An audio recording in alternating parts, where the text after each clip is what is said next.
views, ideas, and opinions of all of us here at Lucia at Night and our guests are their own. And you should always seek additional professional opinion and advice pertaining to any of the topics discussed here on Lucia at Night.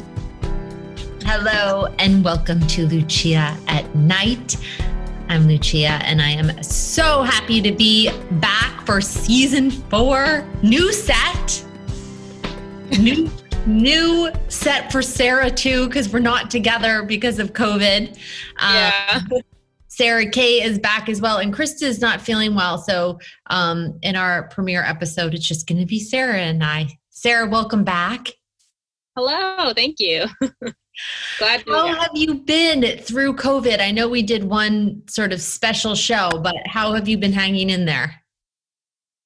Pretty good. It was definitely pretty crazy, but I know I had mentioned like trying to stick to a routine. So Yeah. I think I was like pretty good with that. Like I was still working, was working at home. So I, had a schedule where I'd work.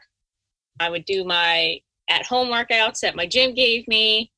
And then just like try and keep a normal routine. Like I think my parents were going a little crazy because they're not used to being home so much. They're going out to work, but now that school's back, everybody's starting to go back to work more.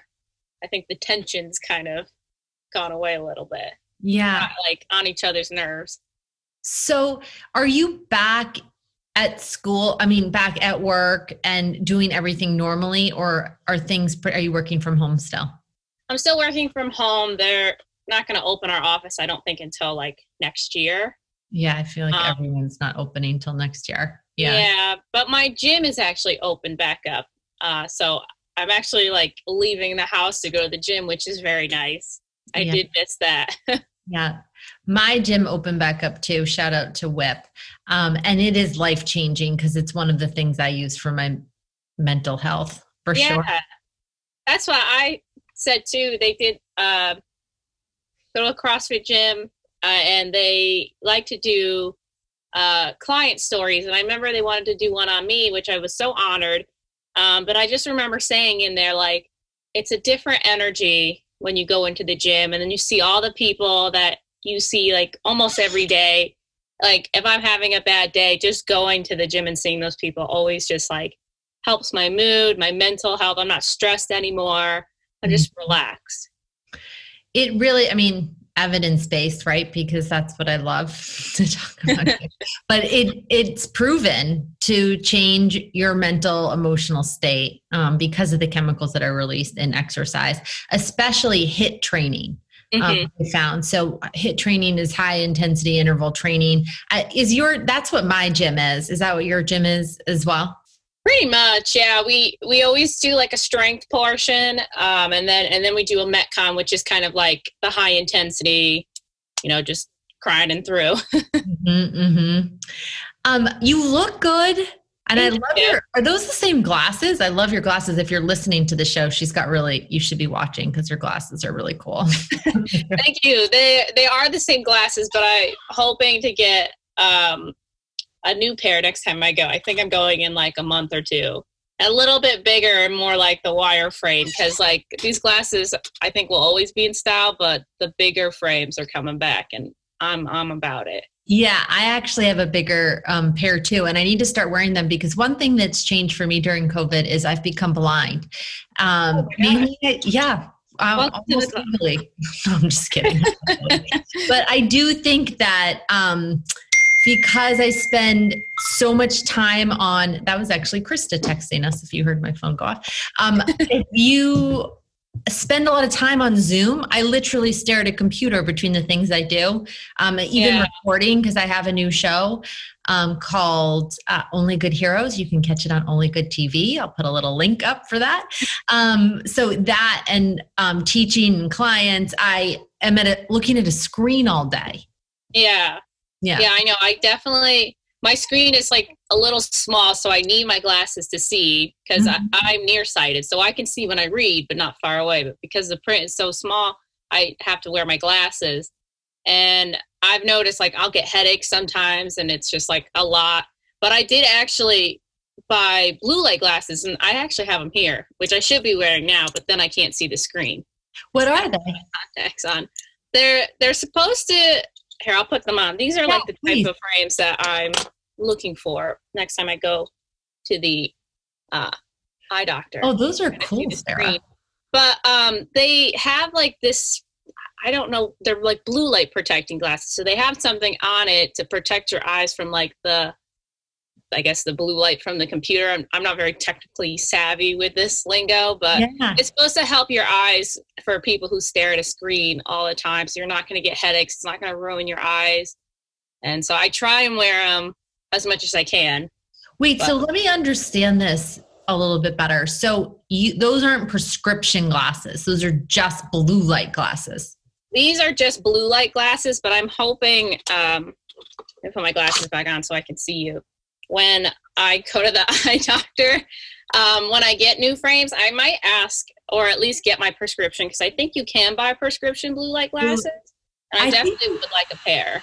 Now, look, everyone, Lucia at Night listeners, I just learned something. I didn't even know blue light glasses existed, but it literally was this week. I was just looking at the screen and all of a sudden my eyes went blurry. And then for the rest of the night, talk about Lucia at night. I was Lucia blind at night. I was like, my eyesight is literally going from staring at the screen. I know my eye doctor, I remember, this is like years ago when I first started like outside of college going to work. He had said like, try and look away from the screen every 30 minutes. But when you're like plugging away, it's hard to remember, I need to look away from the screen for like 30 seconds. Mm-hmm. And so like, I think I've been getting a lot of like advertisements for blue light glasses. So I guess they just know. But I tried these out. These were only like $20. So some are a little bit more expensive, but these were more manageable. Where did you find them, Sarah? These were Walmart, but you can get them on Amazon for like the same price. I've been trying to stay away from Amazon, mostly because I literally purchase everything. If I could buy a car on Amazon, I probably I think I know the driver now too. Like every day. It is. It's like every day. I think I actually have one. I just got an email that said you have an Amazon delivery. This is really nighttime. So I just was checking my emails after work and I was like, I've got lots of Amazon boxes waiting for me. And it's funny because they like send a box for each thing. It's like not just one box. Oh no, it's always like 5 boxes. 5 boxes. It would just be so much better if they just did one box. But I completely agree. Amazon, if you're listening, especially from an environmental point of view. Right. Yeah. And they always use the biggest boxes too for like the smallest thing. Smallest thing. Doesn't make sense to me, but I know. Actually, I think I have a huge box and there was like this small little like deodorant thing in it. I was like, what is this? I remember I was with my friend one time. Obviously, this is pre-COVID. I actually think it was beginning of school last year. She was buying a stapler for her class, but she bought like multiple things. And she thought it was like, I think a book or something because it was a big box. When she opened it up, it was just the stapler. And it was like a huge box for just like one tiny little stapler. And I was like, oh my God. I mean, I don't know what would have happened to all of us if there was no Amazon during COVID, because I felt it was a lifeline for so many people, people with pre-existing conditions. I'm one of them. And people with, anyone, the elderly, vulnerable populations. But they could work on their environmental approach. Yeah. They got to work on the packaging a little bit. Yeah, just with the packaging. But so many people out there during COVID working so hard on the front lines, especially Amazon drivers and deliverers. So a special shout out to anyone that was working on the front lines and out there during COVID. Absolutely, yeah. Absolutely. So on today's, what'd you say, Sarah? It was just so crazy. So I'm right there with you. So crazy. A lot of respect. On today's show, we're talking about something called attachment. And attachment in the simplest of forms, and our guest is going to dive into this and what it means in a great detail, is how we relate to people in our life, predominantly our primary relationship, right? So our relationship with our significant other. There's 3 types of attachment. And again, our guest and I are going to dive into this there's secure attachment, anxious attachment, avoidant attachment, and then there's also a disorganized attachment, which is a combination of anxious avoidant. And basically, this is the way we relate in relationships. And I know, Sarah, we've talked about this after a couple of shows, and that's why I thought, we should do a whole series. So we're doing a 3-part series with Dr. Chelsea Page. She's going to be our guest, just talking about relationships and struggles in relationships. And almost immediately, because I am a licensed therapist, I can identify attachment styles and why there's conflict. It hasn't prevented me in my personal life. Relationships, like everything, you can't be your own therapist.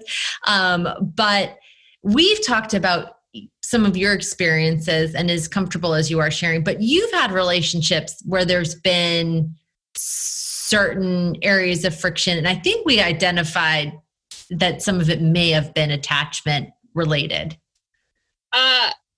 Yeah, I can't remember, but yeah, I feel like I shared so much, so I don't quite remember which one. But do you ever, when you're in a relationship, do you find yourself, and again, we're going to dive into this in more detail, but do you find yourself being more anxious when it comes to your partner's time, or requiring a lot from your partner in some areas that maybe typically people don't require attention or connection in? Does that make sense? Yeah. I think for me, at least in the last relationship I was in, because it was a pretty long-term relationship, there was a lot of growth for me. Mm-hmm. I think in the beginning, there was very much that attachment of like, we need to see each other every day. We need to talk to each other every day. And, and if you didn't talk to each other, it was like, what was wrong? But then like, as I grew up in the relationship, I was pretty young too. I think I found myself, I think we both kind of found ourselves in respecting each other's time, mm-hmm. and not being so focused on, where are you going? When are you coming home? I mean, we knew obviously like, I'm going to go hang out with my friends, but we didn't need the details. I think towards the end of the relationship, though, I started to get a little bit more anxious because it was the end of the relationship. But mm-hmm. I don't know. It sounds like it kind of went in waves for me. Yeah. And attachment styles can change, and sometimes depending on the relationship. It sounds like in general, though, your primary attachment style has always seemed what's called secure. And again, we're going to launch into this in a lot more detail. But if you have had trouble in a relationship, or you feel like sometimes you repeat patterns in a relationship and you're wondering, why do I keep experiencing this? Or why is my partner telling me that I act like this when I don't see this blind spot, right? Oftentimes it can be because of attachment styles. Or why is there so much friction in this relationship when we love the other person, but we seem to have this barrier of sometimes it's just simple communication, but that communication is rooted in needs, right? So it has a lot to do with something called attachment. So we're going to spend a lot of time diving into it with our guest, Dr. Chelsea Page. And I'll absolutely share more about my own experience. But Sarah, you're going to get a crash course in attachment. Okay, I'm ready. All right, we'll be right back on Lucia at Night with our guest, Dr. Chelsea Page. Today's lifestyle demands the best in wireless, and with Pulse Cellular, you have the best options available. Switch to Pulse Cellular for unlimited talk, text, and high-speed data, coast to coast with no contracts, no credit checks, and no overage fees. One line for $65, or 4 lines for just $45 each, including hotspot, Wi-Fi calling, and 50 gigs per line. And for all you travelers, we got you covered in Canada and Mexico. Plus, text and data in over 210 countries worldwide, all with the best phones or bring your own. That's pretty awesome. Get the best user experience on mobile at pulsecellular.com. Close the door on your day and light up your night. You're listening to Lucia at Night. Welcome back to Lucia at Night, and we are so excited to be back for another season and to kick it off with definitely a friend of the show. I feel like you should be a special co-host, Chelsea. Someday, right? Dr. Chelsea Page, thank you so much for joining us on Lucia at Night. Thank you so much. I'm so happy to be back, and we have a lot to chat about, so this will be good. I know. First, let's talk about, we're doing a series on attachment, and everyone's probably like, what is attachment? And when we explained in part 1 what attachment was, we're going to dive in and have you explain it in greater detail. We just gave some little nuggets for people, but it is so fascinating. Attachment is just such a fascinating theory. It's something I work with. I know you obviously work with it extensively. And once I have people in my life and clients that hear about it, they're like, tell me everything. This makes so much sense, right? But before we dive into that, I want to ask you, how have you been? Because we care about you and we know this is crazy times. How have you been doing? Oh, thank you so much for asking. I've been really good. It's, of course, this has been a crazy time for everybody. And it's just been a lot of changes and transitions. And I'm an introvert at heart. So at the beginning of COVID, it didn't really make too much of a difference to me, to be honest. But then, of course, as things evolved and, wanting to see people, it has an impact on everybody. So, but there's been good changes, hard changes, but that's life. So we just keep going on with the flow. Yeah, it is life. Seasons. For sure. Oh, yes. And as we head into the fall season and then the holidays, I feel like relationship issues, well, really, they've been pressing through COVID, but I do feel like around the holidays, they kick up more. Do you feel like that as well? Oh, yes. It can be, especially in attachment, things are based around, triggers and our fears. And a lot of that can be really triggered around holiday time. And there's a lot more emotional, what would the word be? Just difficulties, because there's a lot of pressure. There's a lot of stress going around. Usually you're seeing a lot more in-laws that maybe you haven't really seen in a while. Then there's a whole bunch of stuff that kind of kicks up the dirt, if you will. So it kind of amplifies the trickiness. But it sounds like all in all, you're doing well in your own life and your journey and your season. I am. Good. One of the things that we've been talking about here too at Well Seekers and Lucia at Night is just how we want to really focus on real experts, real life information from the experts, and simplifying it, making it something that is not too, because sometimes you can hear experts and you're like, that was fascinating. I don't know what you just said. Like, it sounds amazing, yes, but lots. You are brilliant. What does that mean to me in my everyday life while I'm navigating 7,000 things, right? And that's never going to happen. But we're really trying to take this information and make it accessible to people and have experts like you on, and really like cut through the people that say they're experts, because sometimes you'll hear someone say, oh yeah, I'm a relationship expert, or I'm a wellness expert. And it's like, are you? Do you really know about these theories and how this all works, right? And some people are, so no slight on those people, but just really diving into the foundation and the theories is so important when it comes to health, in my opinion, in my experience anyway. Oh, yes. I certainly agree. And it's not that we want to throw other people on the bus, because I certainly never want to talk bad about anybody, but it's something to just be a conscious consumer of information. And because, the coaching industry especially is, and this is something I'm dipping more into myself, is it's not a regulated industry. And so anybody could say, hey, I'm a coach. I'm an expert at this. I can help you at this. And you have to be careful, especially when it comes to our internal emotional world, because it can be very fragile, especially if you had any past traumas or anything like that. So if you come across anyone that says, I'm an expert and I can heal you in 7 days from all this, don't believe that. Yeah, exactly. Exactly. And I think you said it so eloquently. When I said that, there was no one I was thinking of in particular. Absolutely no one. So not trying to throw anyone under the bus, more just in the spirit of true wellness, right? Yes. And true knowledge, knowing that this stuff does matter. And like you said, right, mind and emotions, mental health, emotional health is so important, and making sure you're trusting that with the right people. So much so. And especially as we start, talking about even more around the attachment and intimacy and comfort, that's something too that you're building with someone that you're working with. So for example, my clients that I work with, there's a trust factor, there's an intimacy factor. And they're trusting me with their hearts and really understanding and helping them move through this world in a positive way. So you just have to be careful that someone who's saying as an expert, are they an expert in how they have navigated the world, but not necessarily how it applies to a ton of people? So some people, if that makes sense, like they're an expert because it's just worked for them, but they have no freaking idea if it's going to work for anybody else.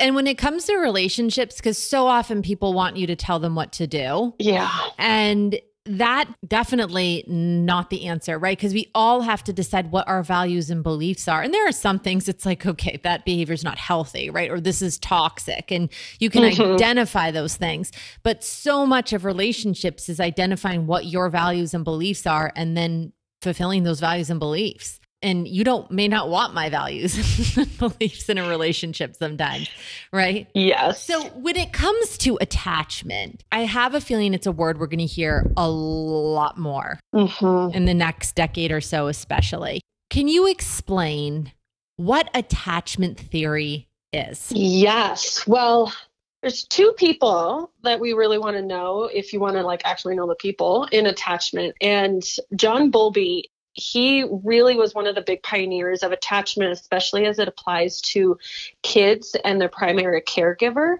So like a little kid and their mama. And then this has evolved and really encompassed Sue Johnson. She's such a wonderful woman, and she developed emotionally focused therapy, which really ties into attachment and applies this concept of attachment to adult relationship. So we kind of want to know those two people. And if that just went over your head to your listeners, like, don't even worry about that.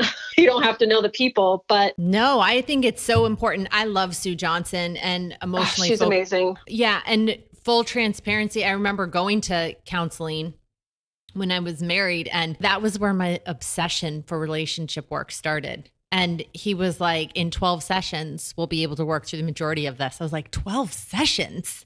That is amazing. Yeah. And it goes, and it's depends, right? So just as I said before, we have to be careful if anyone says this can be healed or fixed in a certain amount of time, because attachment it can be a finicky thing. And you know what attachment really is, if we get to the kind of the heartbeat of it, is as social creatures, we want to feel an intimate connection with others. We want to feel a sense of belonging. We want to feel a sense of connection, because as social creatures, if we aren't connected, then there's an inner animal instinct fear that we're going to be just like left in the desert to die.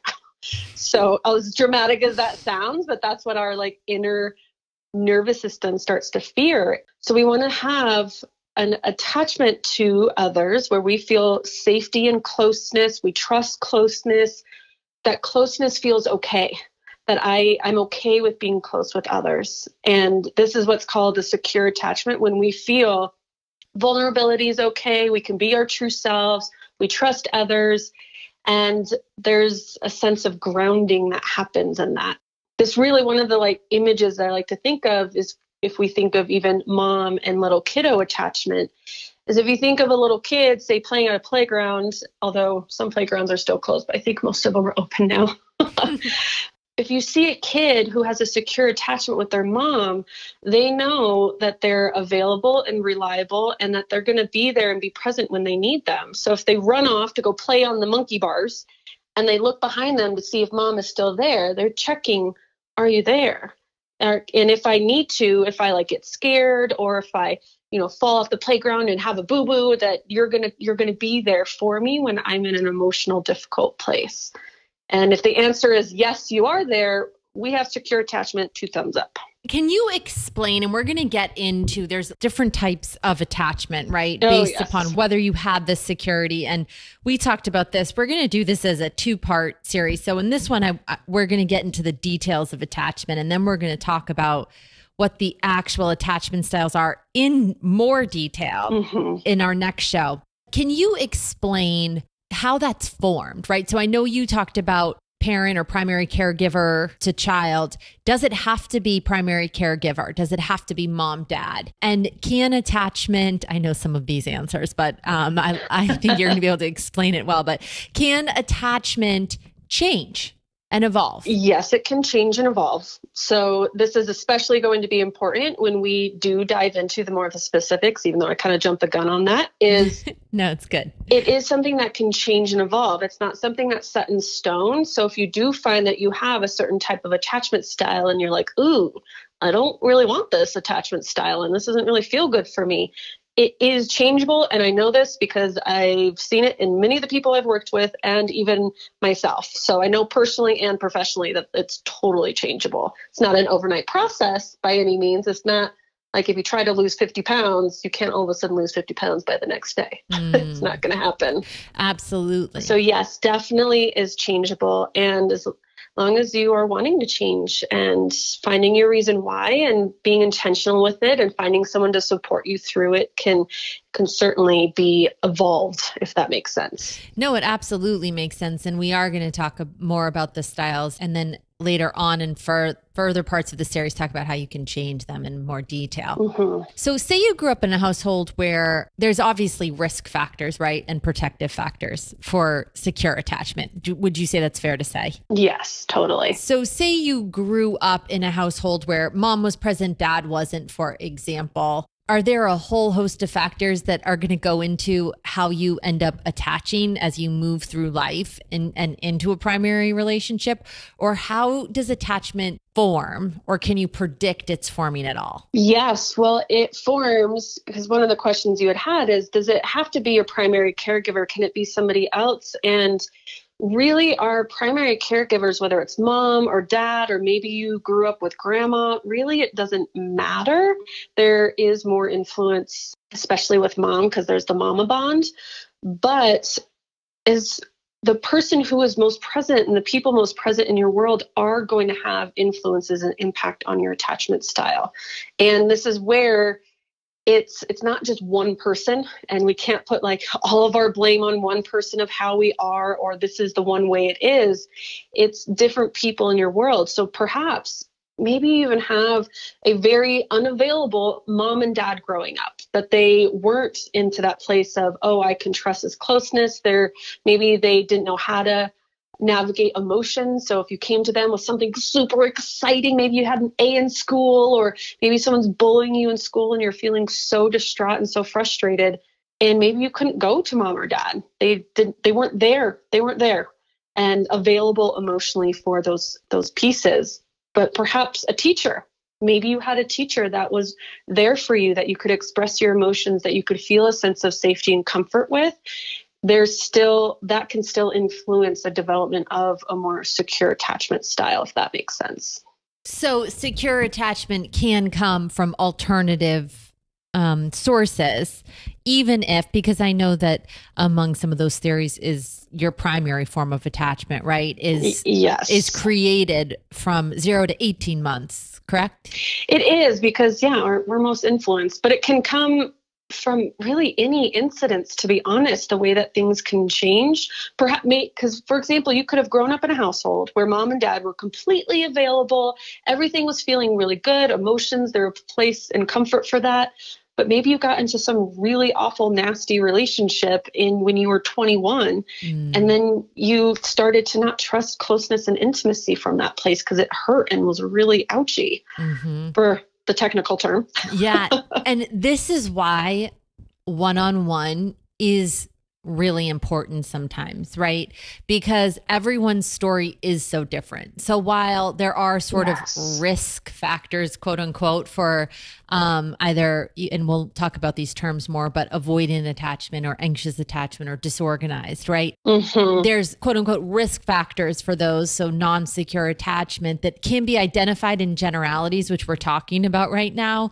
There's so much more to your story, right? If you're listening right now, you have a really unique story. So you may have had, like Dr. Chelsea said, an incredible attachment with mom, dad, or maybe grandma, or grandpa, or nana, as I called my grandmother because I'm Italian, which I did. I had a very, very strong connection with my nana, and she was my primary caregiver for the first 10 months because my mom was so busy with my 3 other siblings. And shocking, I am completely different than my three other siblings in the way that I attach. She was very Italian from Italy, loving, and not that my siblings aren't loving, but I just am way more outwardly affectionate. So even if you grew up in the same household, you all are going to have different attachment styles because of your experience and your caregivers in all aspects of your life, not just your parents. Oh, yes, yes. And for example, my sister and I, we have completely different styles, even though we grew up in the same household. And people can be like, well, why is that? And this is why we're complex creatures. And there's the whole, nature versus nurture and all those pieces. And we each have our own, even though we have DNA that's very similar to that of our family, we are our own unique person with our own unique experiences that interact with the world in our own unique way. Mm. And the way that the world interacts with us is going to be its own relationship. And so how that relationship between you and the world around you, it's going to be your own kind of unique imprint, if you will. So even in the same household, it can be completely different because I had completely different teachers than my sister. I had different experiences. I had different friends. I had, different relationship with my dad, my mom, my step parents, all of that. So it becomes, there's tons of variables that come into play. Right. So again, just identifying the uniqueness of your own story and how that possibly affects your attachment, right? And the attachment you seek. Yes. The reason attachment theory blew my mind when I was learning about it in my studies, it made sense out of every relationship that didn't go right. Mm-hmm. Almost every relationship that didn't go right. If you're sitting there listening right now and you're like, man, I loved this person, but our relationship was a disaster. Right? Like, and that is a hard concept. It was hard for me to comprehend. I'm thinking of one relationship in particular where I absolutely loved this person's personality. I loved so much about this person, right? And when people say, well, you can be in love with the person, it's the wrong relationship. It's like, well, what does that mean? And it's like, well, it most likely means attachment. Yep. You guys have two very different attachment needs, right? And if someone's avoidant and someone's anxious, it can be a disaster. Yes, especially so if we think of things kind of on a continuum and a spectrum, especially if we're on complete opposite sides, it's like trying to be in a love relationship with somebody who speaks Italian and you speak English. It's like, well, we're not going to quite line up very well. Mm-hmm, mm-hmm. And it's not to say you can't change and work on it, but the first step is truly, and why we're doing this series, is identifying what it is, because so many people are really truly perplexed. Like, if I love this person, why is this so hard? Oh, I'm always so passionate about this topic too. And I had the same response as you did of when I first learned this. I'm like, this is magic. Although it's not magic, but it's like, why do people not teach this? And right now I'm in the middle of teaching a program just on, like, specifically on this stuff. So this was so aligned that we are doing this recording right now, because understanding what love really is and means and intimacy, we have to understand that what we see on things like movies and TV and also experience at the beginning of a relationship, that's not true love. That is unrealistic. That's not sustainable, because attachment, what happens and how it gets activated in our certain different areas, which we'll dive into the more specific, the anxious, avoidant, secure. When you're in the beginning of a relationship, it's all exciting and you're like sharing new things. So you're sharing more and more bits of vulnerability and all the hormones are going, and your triggers really aren't coming up to the surface just yet, usually. Mm-hmm. And this is not a blanket statement for everybody. But when you're more in a long-term relationship, it's like, whoa, okay. Your triggers come into play. Your fear of closeness comes into play. The, oh my gosh, I'm not feeling seen or valued or loved comes into play. Or, holy cow, I'm afraid you're going to hurt me like maybe my ex-boyfriend did. So I'm a little afraid to get close to you right now. And that's being triggered at the moment. Mm-hmm. So all the triggers start coming up because that's real life.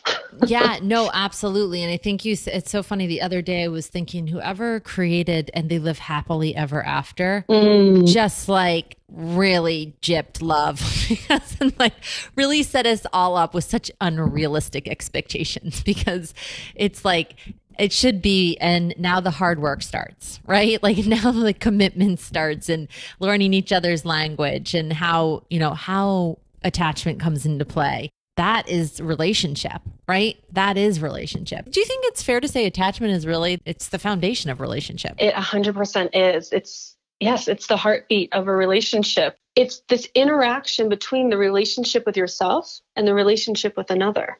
And those things combined create the sense of security and the sense of feel good in relationship. And it all influences how we show up in the world and in the world of relationship.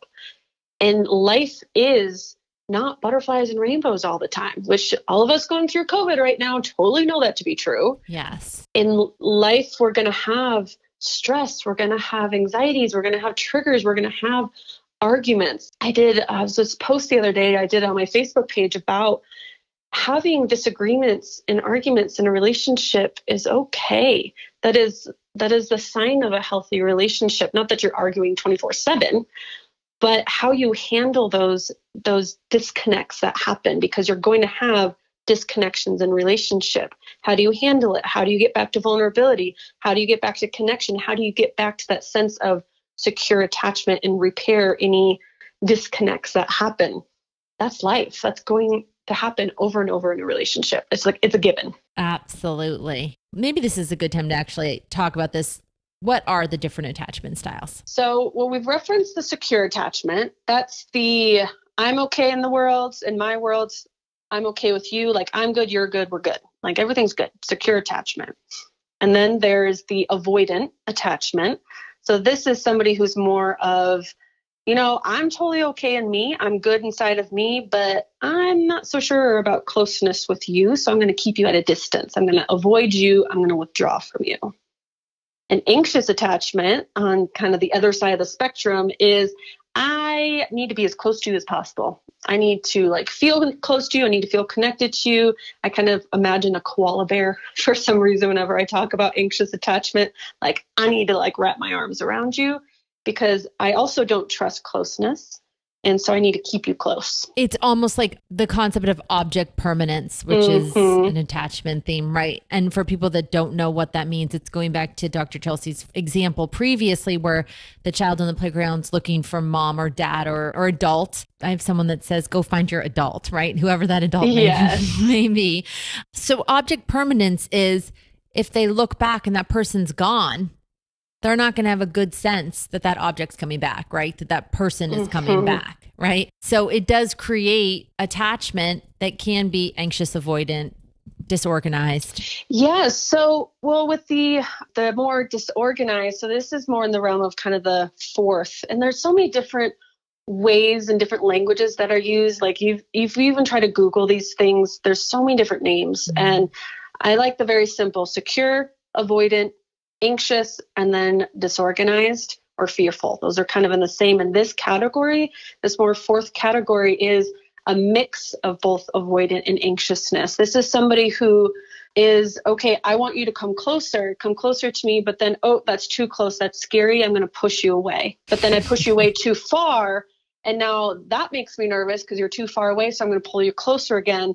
And then we have this kind of push-pull that's going on, rather than the avoidant is more kind of in this more static, I'm going to keep you at a distance, and anxious is more in the static, I want to keep you as close as I can. Does that make sense? Makes absolute sense. We're going to have Dr. Chelsea come back on the show to talk about that a little bit more. As we wind down today's conversation, though, Dr. Chelsea, for attachment, one of the things that you had mentioned previously that I do just want to highlight is how shifting it can be, right? So if you were like, well, this doesn't make sense because I feel like I'm anxious and I was raised with adults that, were amazing and I felt like I started out as secure.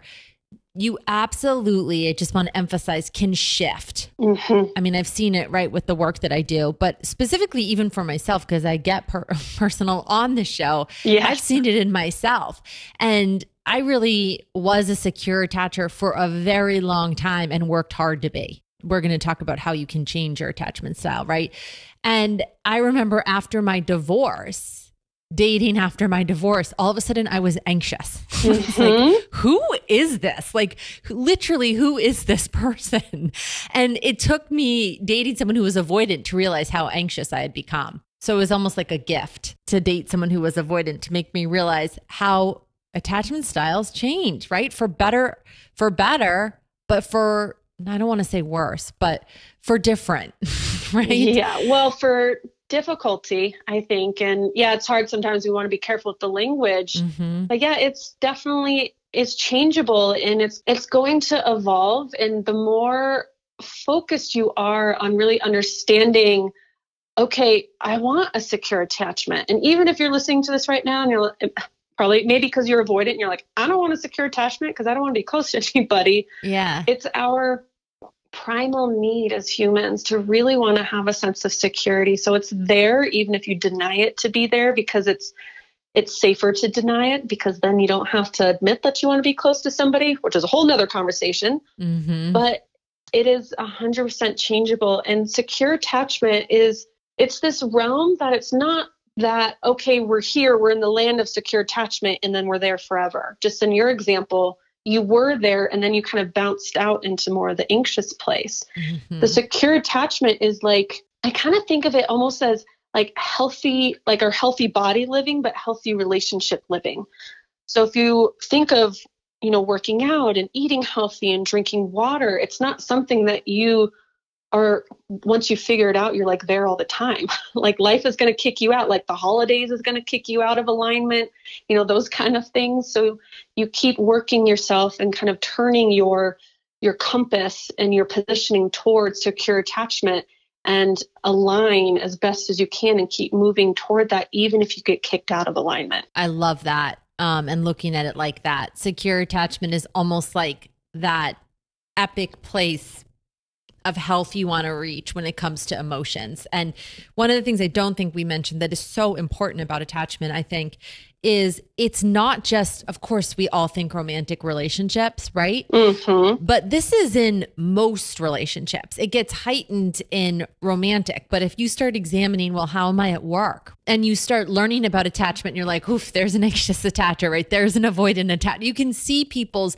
relational styles in your coworkers, right? In your neighbors, in certain aspects. You're not going to see it as predominantly, and their traits may not come out to a point where you can identify them as clearly with your romantic partner, right? But this is how we relate to the world. Yes, definitely how we relate to the world. And the more important somebody is to you, the more heightened our attachment experience with the other person is going to be. Like Joe Schmo at Starbucks, he might ping me and some part of me might get triggered a teeny bit, perhaps if, I don't know, he says something mean about me, just for example, but he doesn't matter so much to me. So he's not going to have as big of an impact on my internal connecting system. Whereas my husband, we're in connection. It's like in emotionally focused therapy, one of the symbols that gets used is an infinity symbol. And the impacts that we have. So we're in a relationship with each other. And yeah, that applies to friends, that applies to my sister and myself, like everybody in your world. Absolutely. Dr. Chelsea, thank you so much. Before we let you go, we do want to say Dr. Chelsea is going to be back next week talking about what those 4 attachment styles in detail and how to identify them for yourself and also for your significant other. So make sure to come back. We may actually even just release these together. So if you're listening, you can just pop on to episode number 2 of Lucia at Night. Before we let you go this time, Dr. Chelsea, anything else you want to say that you feel like is important to someone listening? I think just right now, just be an awareness of this. It can be very easy sometimes for us to get kind of either judgy on ourselves or others when we understand attachment styles, but just be curious, just be aware, start to get a grounding and get your feet under you in this concept and idea, and don't use it as any shame or blaming type of tool. Like don't go in, oh my gosh, I'm anxious attachment, there must be something wrong with me. No, there's nothing wrong with you. You're learning and you're expanding your world and you'll move closer to secure attachment. Don't worry. I love that. A perfect way to end it. We will be back, and if you want to hear more, just click on episode number 2. We'll be right back on Lucia at Night. Hey, it's Lucia, and I'm so thrilled to welcome you to my podcast, Well Seekers, bringing you simple, accessible, and real stories and solutions to find your happy and well from the mind down and to learn to form a better relationship with yourself and others. This is real. We're giving you simple, accessible advice and tools to make your mind, life, and world a whole lot more well, with knowledge, inspiration, honesty, self-care, and of course, a lot of fun. So join me and the rest of the Seekerhood as we journey to a mind and life you are going to love. Welcome to Well Seekers. It's a treat and a retreat for your day. You're listening to Lucia at Night. And we're back on Lucia at Night. Thank you to Dr. Chelsea Page. We're going to run this as a 3-part series and record 2 more episodes with Dr. Chelsea Page. So if you're listening to this now, hopefully you can find the following 2 episodes on what the different attachment styles are in detail, and also how to change your attachment style if you've identified that maybe you want to, maybe there's some growing there for you to do. So Sarah, I know we haven't dove in entirely to attachment styles, but I'm fairly confident in knowing you for the time I've known you, that you're probably a secure attacher in a relationship. Yeah, I definitely think so. And I think it just, for me, stems down to my personality and my, like I like to have my alone time. And usually my parents or whoever can tell, when I just need my me time. I like to have my alone time, but I also make time for friends and family. So I definitely think that I fall into that secure, that whole, kind of like what I said before, we respect each other's time, but then we find time to come back together. Yeah. I think the hard part about that is, for me at least, is as you get older, there's so many demands on your schedule. And when I do have free time, if I'm dating someone, or hopefully I'm going to be married again at some point, I like spending that time with them because there's so little free time. Yeah. So it's hard sometimes to tease between an avoidant or an anxious and a secure person and just really busy schedules and wanting to spend your free time with someone. So I hope that Dr. Chelsea can shed more light in episode 2, specifically how we can identify these things, because they are so nuanced, right? Yeah. But paying attention to some of the things that she's going to share, I think, is going to be important if you do tend to be prone towards one of those 2 things. I think, have you found, Sarah, are you dating anyone? No. Set you up. Quarantine was not, it was a little tough. So. Yeah. Did online dating just completely stop during quarantine? I mean, I think some people did Zoom dates, but I mean, to me, it's just not, I don't know. When I'm going on a date, I need to be with the person. I don't think a Zoom call date just, to me, doesn't make any sense. But I totally agree. And I also feel like it would give you the opportunity to judge someone and maybe not get the real experience of that person, because I need to feel their energy.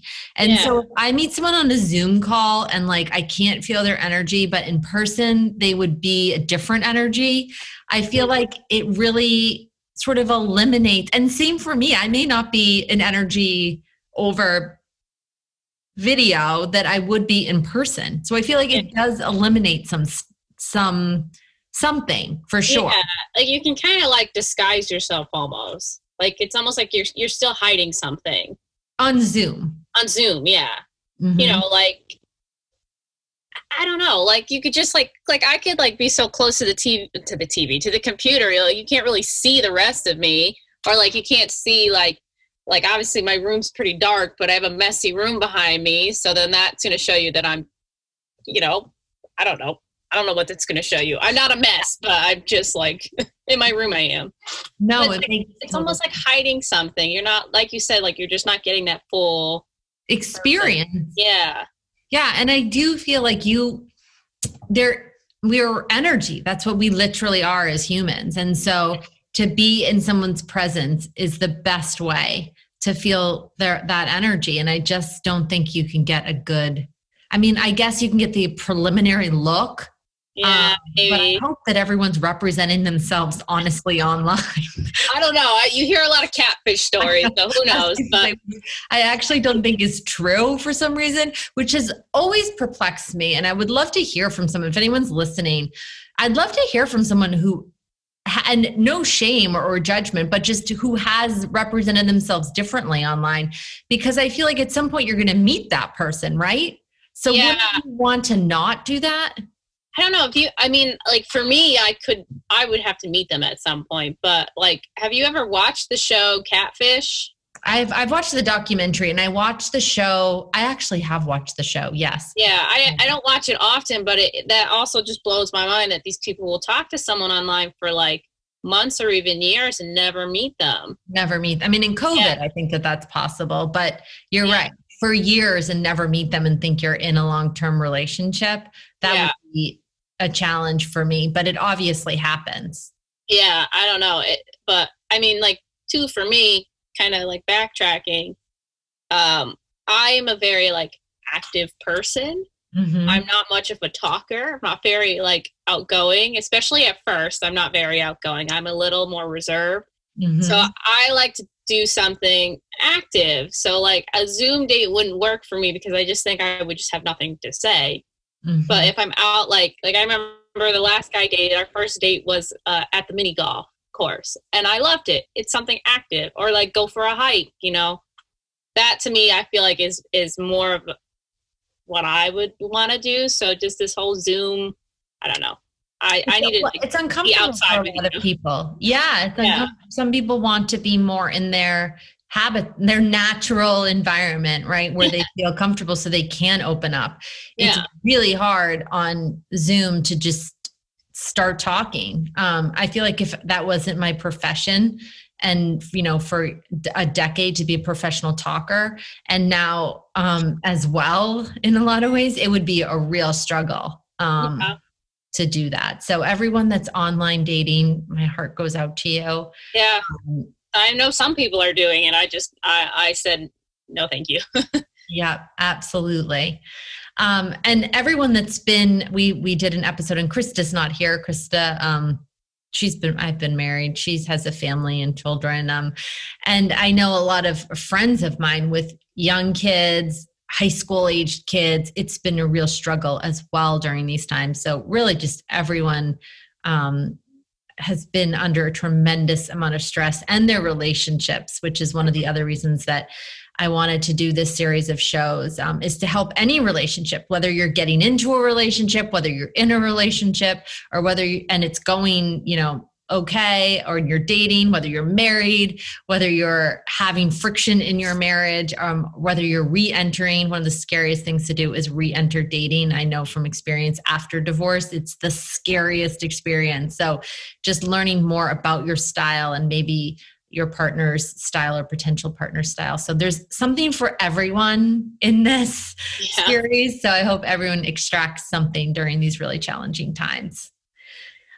Before we go, Sarah, I do want to ask, Halloween is going to be coming up soon. And one, what are you doing for Halloween? And I want to throw this out to our listeners too. What are you doing for Halloween?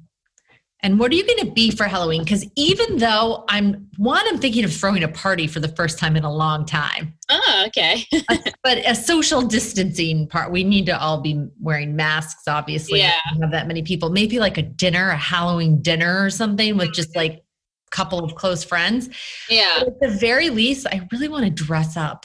Yeah. I actually love Halloween. Yeah, I do like too. Not the popular holiday. Some people even say it's not a holiday. I will argue them till, day I die. Like, I love Halloween. My mom said that. My mom really disliked Halloween. Yeah, a lot of people just don't like it or just don't think it's a holiday. But I love it. I love this time of the year. I love October, the fall, just in general. And Halloween's always been my favorite holiday. So I don't know what I'm going to be. I'm still thinking that. But I am kind of hoping. My gym usually has a Halloween party. They're probably not going to do it. Maybe outside. That's what I was thinking. Like they're still thinking about it. Maybe they'll do something outside. But I was at least talking about it with my one friend who obviously got me into this gym that I've known for years. And Halloween falls on a Saturday. It's like the perfect day to have some sort of party, whether it's during the day or at night, outside, a few people inside. So I'm going to try and push to see, like, let's just have like, it's just a small gathering or something. Cause she really wants to dress up too. And I would love to dress up. I was like looking forward to the gym Halloween party, cause they always have a costume contest. But I have no idea what I'm going to be. I'm trying to think about what my dog's going to be. And I'm stuck. What do you think your dog's going to be? I honestly don't know. I'm trying to like get people's, I've dressed him in quite a lot of different outfits. Have you ever done like, this is going back and I actually haven't even seen the movie, but I know people have done like Austin Powers before. Cause doesn't he have a dog? Oh, I honestly don't remember. So this, like, I've seen so many costumes where one person goes as Austin Powers and then brings their dog, or Wizard of Oz, because she has a dog. Yeah, I don't know. I've only done one partner costume with my dog. What have you done? So we were just both skeletons, because I had a skeleton onesie, so I bought him one.